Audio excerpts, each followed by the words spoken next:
18ஆம் படி கருப்பசாமி துளை. என் தங்கப்பிள்ளையே, இந்த கருப்பசாமியின் பாதம் தொட்டு ஆசீர்வாதம் பெற்ற 2 மணி நேரத்தில் நிச்சயமாக நீ நினைச்சது நடந்தே தீரும். உன்னை சுத்தி இருக்க ஆபத்துகளும் பிரச்சனைகளும் கஷ்டகாலமும் கடந்த காலமும் எல்லாமே கடந்து போக போகுது. இந்த கருப்பசாமி உனக்கு வெற்றி வரத்தை தர வந்துட்டேன். என்னுடைய ஆசீர்வாதம் மூலமாக இனி நீ ஆசைப்பட்ட விஷயங்கள் எல்லாம் உன் வாழ்க்கையில நல்லபடியாக நடக்க போகுது. எந்த வேலை செய்யறதா இருந்தாலும், எங்க போவதா இருந்தாலும், என்ன செய்ய யோசிச்சாலுமே கூட நீ தனியாகவே செய்ய பழகு. ஏன்னா நம்ம குடும்பத்துல உள்ளவங்க வருவாங்க, கூடவே நண்பர்கள் வருவார்கள், அன்பிற்குரிய உறவுகள் வருவார்கள்னு ஒருபோதும் யாரையும் எதிர்பார்க்காத. நீ கடந்து போக வேண்டிய பாதை ரொம்ப தூரம் இருக்கு. இன்னும் நீ அடைய வேண்டிய விஷயங்கள் நிறைய இருக்கு.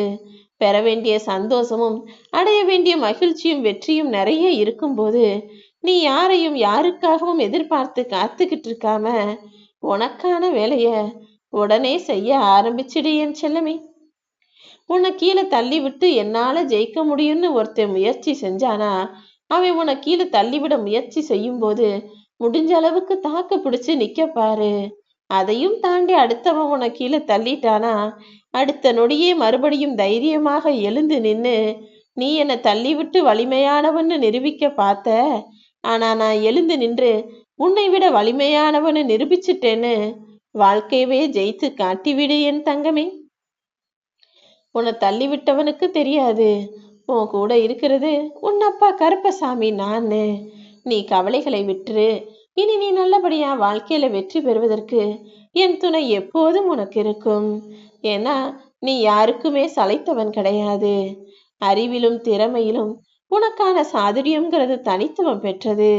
உன் திறமையின் மீது நீ நம்பிக்கை இல்லாம இருக்காதே என் தங்கமே. உன்னை கவனிக்கிறத விட எனக்கு வேற என்ன வேலை இருக்கு? உன் பக்கத்திலேயே தான் நான் இருக்கேன். நீ பயப்படாம முன்னேறிப்போ. வெற்றியை இப்போது நெருங்கி வந்து விட்டாய். உனக்காக இந்த காக்கும் கடவுள் கருப்பசாமி நான் இருக்கும்போது நீ ஏன் பயப்படுற? உனது குடும்பம் என்பது இப்போது எனது பாதுகாப்புல, என்னுடைய பொறுப்புல தான் இருக்கு. அதனால நீயும் உன் குடும்பமும் நிம்மதியா சந்தோஷமா ஆனந்தமாக மனமகிழ்வோடு வாழ்வதற்கு நான் உத்தரவாதம் கொடுக்கிறேன் என் தங்கமே. இனி எல்லா நாளும் உனக்கான நல்ல நாளாக இருக்கும். இந்த நாள் கூட உனக்கான மகிழ்ச்சியை தரப்போற நாளாக மாறப்போகுது.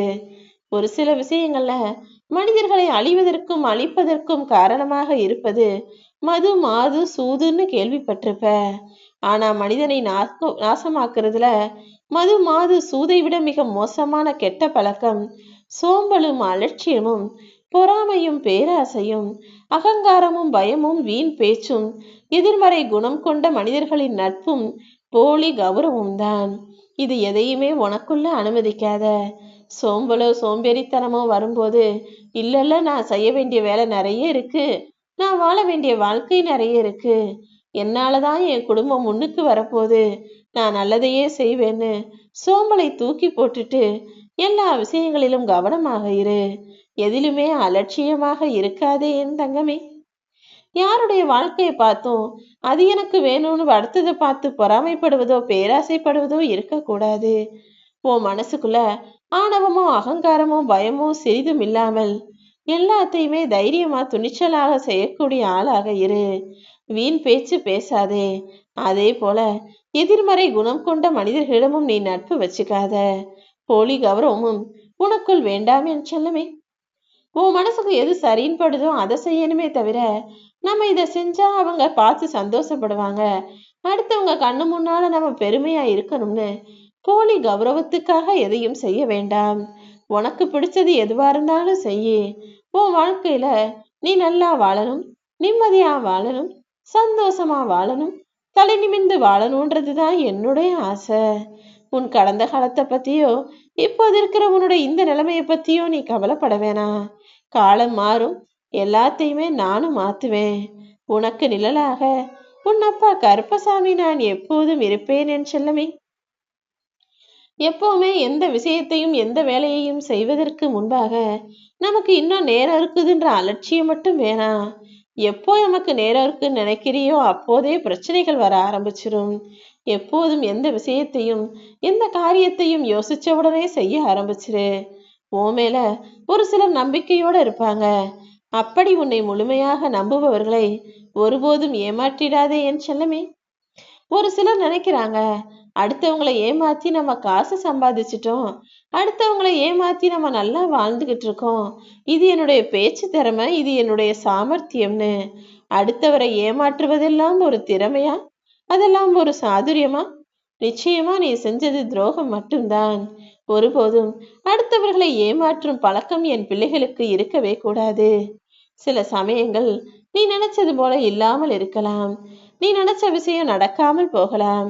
அப்படி நீ தோற்றாலுமே கூட புன்னகையோடு இருக்கக்கூடிய ஆளாக இருக்கணும். உன் புன்னகை என்பது வெற்றி பெற்றவர்களை கூட கலங்கடித்து பயமுறுத்திவிடும். ஏன்னா உன் புன்னகைக்கு எப்போதும் சக்தி அதிகம். என்னடா இவங்க தோத்தாலும் ஜெயிக்கிறாங்களே, எவ்வளவுதான் கஷ்டப்படுத்தினாலும் தைரியமா தாண்டி வந்துடுறாங்களேன்னு உன்னை பார்த்து இன்னொருத்தர் மிரண்டு போற அளவுக்கு உன் வாழ்க்கையில் விடாமுயற்சியையும் சந்தோஷத்தையும் புன்சிரிப்பையும் மனமகிழ்வையும் நிதானமான புத்தியையும் உன் கூடவே வச்சுக்கோ. நேர்மைங்கிறது மிகவும் விலை உயர்ந்த பரிசு. அது உன்கிட்ட இருக்கிறது நல்ல விஷயம். ஆனா அதை எல்லாரிடமும் எதிர்பார்க்க முடியாது என் தங்கமே. யாருமே இந்த உலகத்துல அவ்வளவுக்கு அவ்வளவு நேர்மையா நியாயமாக வாழக்கூடியவர்களாக இல்ல. ஏன்னா தனக்கு ஒரு நல்லது நடக்குதுன்னா யார வேணும்னாலும் ஏமாற்றுறதுக்கும் துரோகம் செய்வதற்கும் தயாராக இந்த கலியுக காலத்து மனிதர்கள் எப்போதோ மாறிட்டாங்க. நீ அது தெரிஞ்சுக்காம எந்த விஷயத்தையும் எந்த மனிதரையும் பற்றி ஆழமாக யோசிப்பதோ நேசிப்பதோ வேண்டாம். அதிகமா நேசிச்சாலும் உனக்கு கஷ்டமா இருக்கும், அதிகமா யோசிச்சாலும் நீ குழம்பி போயிடுவ. அதே போல யார்கிட்டையாவது எதையாவது போய் கையேந்தி கடன் கேட்டு யாசிக்கும் பழக்கமும் உனக்கு வேண்டாம் என் செல்லமே. அடுத்தவங்கிட்ட போய் நீ ஒரு முறை கடன் வாங்கினாலே அங்கேயே உனக்கு அவமானங்கள் என்றாவது ஒரு நாள் வந்து சேரும்னு உன் தலையெழுத்தாக எழுதப்பட்டுவிடும். தேவையில்லாம யார் முன்னாடியும் போய் கடன் கேட்டு கூட நீ நிக்க கூடாது. நான் உனக்கு நிறைய விஷயங்களை கொடுக்கணும்னு நினைச்சிருக்கேன். நான் கொடுக்க நினைப்பதை மனிதனால தடுக்க முடியாது. அதே போல உனக்கு எந்த விஷயம் கொடுக்க வேணாம், எதுவும் வாழ்க்கைக்கு ஒத்து வராது, எது சரி வராதுன்னு நினைக்கிறனோ அதை உனக்கு கொடுக்காமல் நான் மறுத்து வைப்பேன், மறைத்து வைப்பேன். அப்படி நான் தடுக்க நினைப்பதையும் யாராலும் உனக்கு கொடுக்க முடியாது என் செல்லமே. இந்த உலகத்துல நீ நல்லவன்னு எனக்கு தெரியும். ஆனா உன்னை கெட்டவன்னு சொல்லிக்கிட்டு இருக்க பல பேரு இங்க நல்லவன்கிற வேஷம் போட்டு சுத்திக்கிட்டு இருக்காங்க. அவங்க நல்லவன்கிறதுக்கு சாட்சியே அவர்கள் செய்த எந்த தவறுக்கும் சாட்சி இல்லாமல் இருப்பதால் தானே. கூடிய சீக்கிரம் யாரு எப்படின்றத இந்த உலகத்துக்கு நான் படம் போட்டு காட்டுறேன். அப்போதே உன்னுடைய நல்ல குணமும் நல்ல எண்ணமும் கூட எல்லாருக்கும் தெரிய வந்துடும். உன் கூட பழகிற எல்லார் மீதும் பாசத்தை பொழிந்திடாதே என் செல்லமே. அப்புறம் அவங்களுடைய உண்மையான வேஷம் தெரியும் போது நீதானே வேதனைப்படுவாய். இன்னைக்கு உனக்கு எது வலிக்குதோ, இன்னைக்கு உனக்கு எது மன கஷ்டத்தையும் வேதனையையும் கொடுக்குதோ அதுதான் நாளை உன்னை வலிமையான ஆளாக மாற்றும் என்பதை தெளிவாக புரிஞ்சுக்கோ. இதுவரை இழந்ததையெல்லாம் விட்டுடு. இப்போ உன் கைகள்ல என்ன மிச்சம் இருக்குன்னு பாரு. இருப்பதை கொண்டு வெற்றி பெறுவதற்கான வேலைகளை செய்ய ஆரம்பி. கூடிய சீக்கிரம் உன் வாழ்க்கை அழகாக மாறும். நீ நினைச்சதெல்லாம் நல்லபடியா நடக்கும். அடுத்தவர் வாழ்க்கையை பற்றிய வம்புகளை பேச வேண்டாம். எதுக்கெடுத்தாலும் வீம்போ வீண் பிடிவாதமோ இருக்க வேண்டாம்.